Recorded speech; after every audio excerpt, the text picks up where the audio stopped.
और air France 447 अचानक ATC के रडार से गायब हो गया। किसी भी तरह का कोई भी सिग्नल नहीं मिला, ना कोई इंजन फेलियर का वॉइस मैसेज, ना ही कोई डैमेज की शिकायत। फिर भी ये प्लेन अचानक से कैसे गायब हो गया? क्या हुआ था इस प्लेन के साथ? क्यों कई सालों तक यह हादसा एक मिस्ट्री बनकर रह गया? और 3 साल बाद हुआ एक चमत्कार जिसने सारे मिस्ट्रीज का पर्दाफाश करके रख दिया। आज की इस वीडियो में हम फ्लाइट 447 की मिस्ट्रीज घटना और इसके पीछे के रहस्य को उजागर करने वाले हैं। एयर फ्रांस फ्लाइट 447 31 मई 2009 ब्राजील के इंटरनेशनल एयरपोर्ट से रात के 10:30 में पेरिस के लिए उड़ान भरा। इस प्लेन में कुल 228 लोग सवार थे।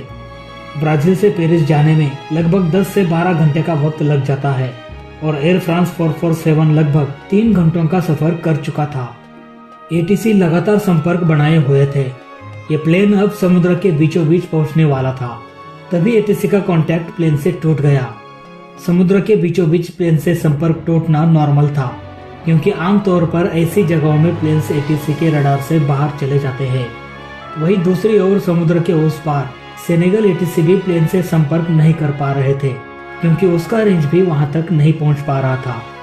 ऐसे में सेनेगल एटीसी बस इंतजार कर सकता था कि कब प्लेन रेंज में आएगा और हम दोबारा से प्लेन से संपर्क बना पाएंगे। समय बीतता गया और करीब आधे घंटे बाद भी प्लेन से दोबारा संपर्क नहीं हो पाया। प्लेन के लास्ट लोकेशन को ट्रैक करके फाइटर प्लेन्स को उस एरिया में छानबीन करने के लिए भेजा गया। सुबह होते होते प्लेन के कई सारे मलबे मिलना शुरू होने लगे। ये प्लेन मिस्टीरियस तरीके से क्रैश हो चुका था। आखिर अचानक प्लेन क्रैश कैसे हुआ? इस घटना के इन्वेस्टिगेशंस के लिए 2 टीम्स को सेलेक्ट किया गया। पहली टीम ब्लैक बॉक्स को खोजने के लिए और दूसरी टीम प्लेन के डबरीज और डेड बॉडीज को रिकवर करने के लिए। हर दिन डेड बॉडीज को निकालकर उसके घर वालों को अंतिम संस्कार करने के लिए सौंप दिया जा रहा था। कुछ डेड बॉडीज पहचानने में तो आ गए, लेकिन कुछ की हालत इतनी बुरी थी कि उनके कपड़ों को देखकर पहचान किया जा रहा था। वहीं कुछ लोग ऐसे भी थे जिन्हें अपनों की लाश भी नसीब नहीं हुई। लगभग 16 दिन के खोजबीन के बाद भी 228 में से सिर्फ 50 बॉडीज को ही रिकवर किया गया। बाकी बचे लोग, प्लेन का ब्लैक बॉक्स, सब कुछ समुद्र की गहराइयों में खो चुका था और उस गहराई तक इन्वेस्टिगेशन टीम भी नहीं पहुंच पा रही थी। समुद्र के गहराई में जाकर ब्लैक बॉक्स को खोजने के लिए न्यूक्लियर सबमरीन का इस्तेमाल किया गया। यह सबमरीन उस ब्लैक बॉक्स से निकलने वाले अल्ट्रासोनिक सिग्नल को फाइंड करने की कोशिश कर रही थी, वो भी जल्द से जल्द, क्योंकि ये ब्लैक बॉक्स सिर्फ 30 दिनों तक ही सिग्नल भेज सकता था। अगर 30 दिनों के अंदर इसे खोजा नहीं गया तो बाद में इसे खोजना बहुत मुश्किल हो सकता था। दिन गुजरते गए। हर रोज समुद्र में छानबीन करने के बाद भी रोज की तरह उन्हें खाली हाथ वापस आना पड़ता और फाइनली लगभग 12 महीनों की खोजबीन के बाद भी 7000 स्क्वायर किलोमीटर छानबीन करने के बाद भी ब्लैक बॉक्स का कुछ भी पता नहीं चल पाया। समय के साथ साथ अब उम्मीदें भी खत्म होने लगी। घटना के 3 साल बाद 3 अप्रैल 2011 को एक प्राइवेट टीम WHOI का संगठन किया गया और इस टीम ने चमत्कार कर दिखाया। उसने अपने टेक्नोलॉजी के बदौलत सिर्फ 30 दिनों के अंदर ही ब्लैक बॉक्स को खोज निकाला। थोड़ी बहुत छानबीन करने के बाद फ्लाइट डाटा रिकवर और कॉकपिट वॉइस रिकॉर्डर दोनों को 3 साल बाद रिकवर कर लिया गया। घटना के 3 साल बाद अब वक्त आ चुका था इस मिस्ट्री से पर्दा उठाने का। ब्लैक बॉक्स ने जो कहानी सामने रखी उसने इन्वेस्टिगेटर्स की सोच को बदल के रख दिया। तो आइए जानते हैं इस घटना के पीछे की कहानी। इस कहानी की शुरुआत करते हैं प्लेन की उड़ान के 3 घंटे बाद से, जब यह प्लेन ब्राजील एटीसी के संपर्क से बाहर हो गया। एटीसी को लग रहा था कि यह हमारे रेंज से बाहर चला गया होगा। वही समुद्र के उस पार पेरिस के एटीसी भी प्लेन से संपर्क नहीं कर पा रहे थे। उन्हें भी यही लग रहा था कि कुछ ही मिनट बाद हम प्लेन से संपर्क बना लेंगे, पर फ्लाइट 447 असल में एक भयानक मुसीबत में फंस चुका था। यह प्लेन तूफानी बादलों के बीच घुस चुका था। हालांकि प्लेन में वेदर रडार भी होता है जो मौसम की जानकारी पायलट को देता है, पर यह वेदर रडार सिर्फ जानकारी प्रोवाइड करता है, प्लेन को प्रोटेक्ट नहीं करता। अब क्योंकि यह एक प्लेन था, सड़क पर चलती हुई कोई गाड़ी नहीं कि आगे अगर रास्ता खराब है तो उसे रोककर बैक गियर लगाकर वापस पीछे की ओर मुड़ जाए।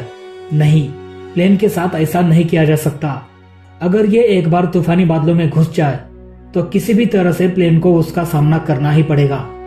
अब बात करते हैं वेदर रडार की, तो ये पहले ही इन्फॉर्म कर देता है तूफान में मौजूद वाटर ड्रॉप्स को डिटेक्ट करके, और पायलट को डिस्प्ले में दिखाता है कि आगे मौसम खराब है।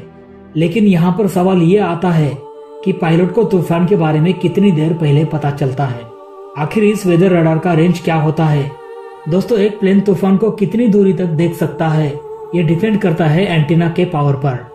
यह सच है कि पायलट को पहले ही पता लग गया होगा कि प्लेन तूफानी बादलों में घुसने वाला है, पर उस वक्त कुछ नहीं कर सकते थे। फ्लाइट 447 अब बादलों के बीच प्रवेश कर चुका था और बादलों में होता है ढेर सारा पानी, जो कि -40 डिग्री सेल्सियस के आसपास होता है।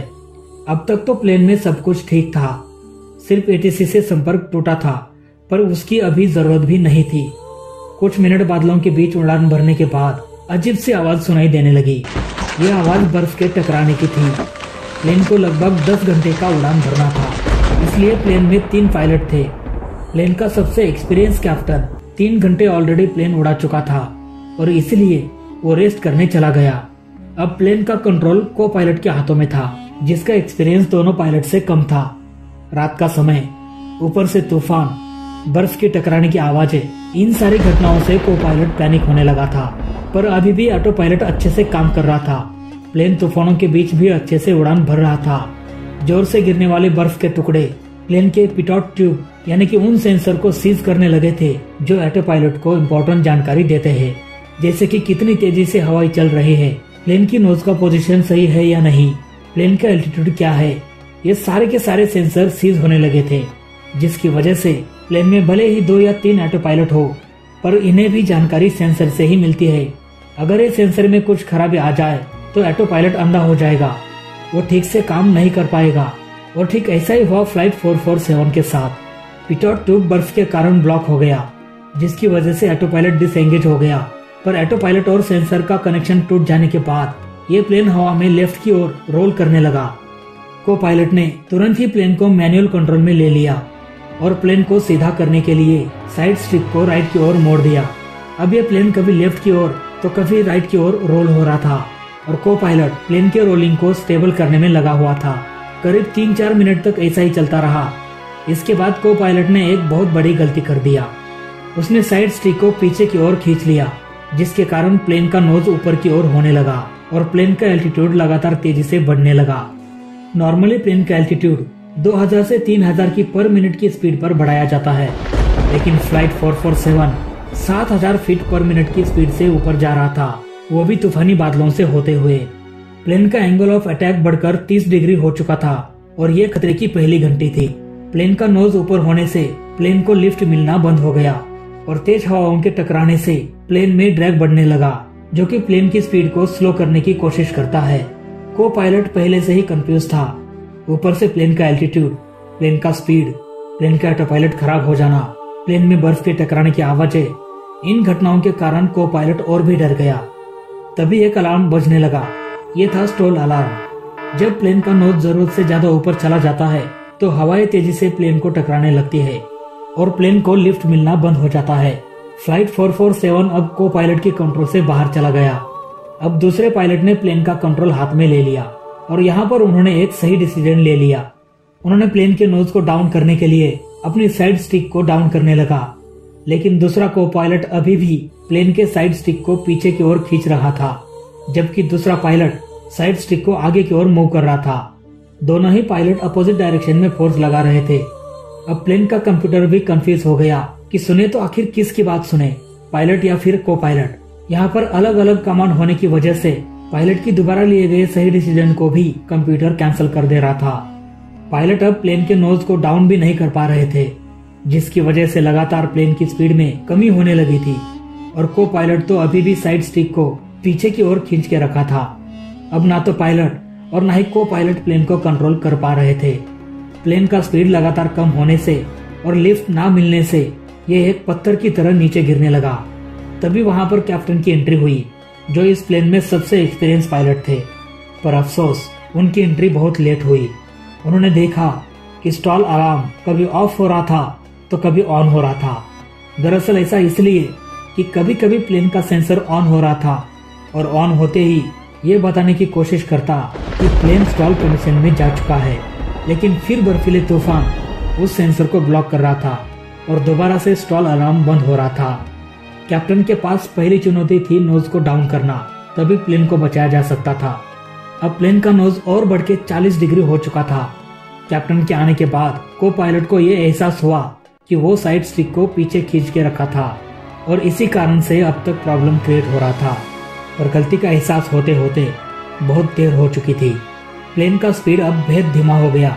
ये प्लेन अब फ्लाई नहीं कर रहा था और न ही ग्लाइड कर रहा था। ये एक पत्थर की तरह बेजान होके नीचे की तरफ गिर रहा था। तभी दूसरा और एक अलार्म बजने लगा, ग्राउंड प्रॉक्सिमिटी अलार्म। ये अलार्म मौत की आखिरी घंटी थी।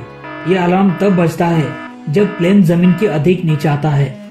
ये अलार्म बताता है कि प्लेन को ऊपर ले जाओ, नहीं तो ये जमीन से टकरा जाएगा। पर फ्लाइट 447 के पायलट चाहकर भी कुछ नहीं कर सकते थे सिवाय मौत का इंतजार करने के। लग रहा था जैसे 228 लोगों को किसी पत्थर में कैद करके 38,000 फीट से नीचे समुद्र की ओर फेंक दिया गया हो। कुछ ही सेकंड्स बाद ये प्लेन समुद्र से टकरा गया और बस एक पल में सब कुछ खत्म हो गया।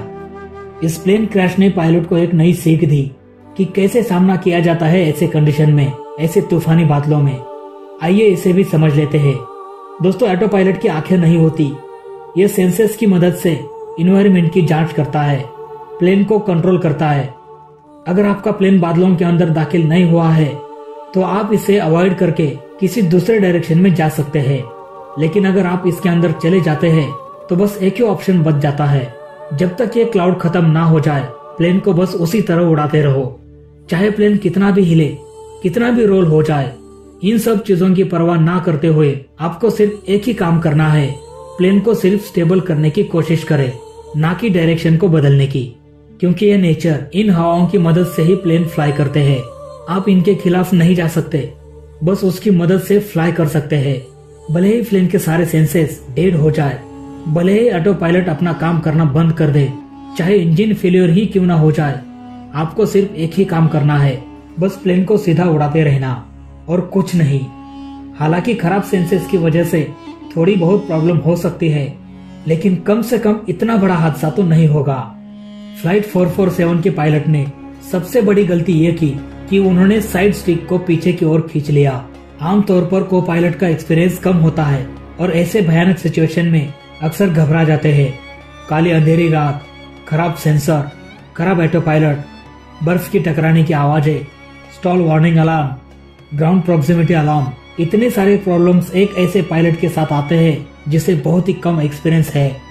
ऐसे प्लेन का क्या होगा आप समझ सकते हैं।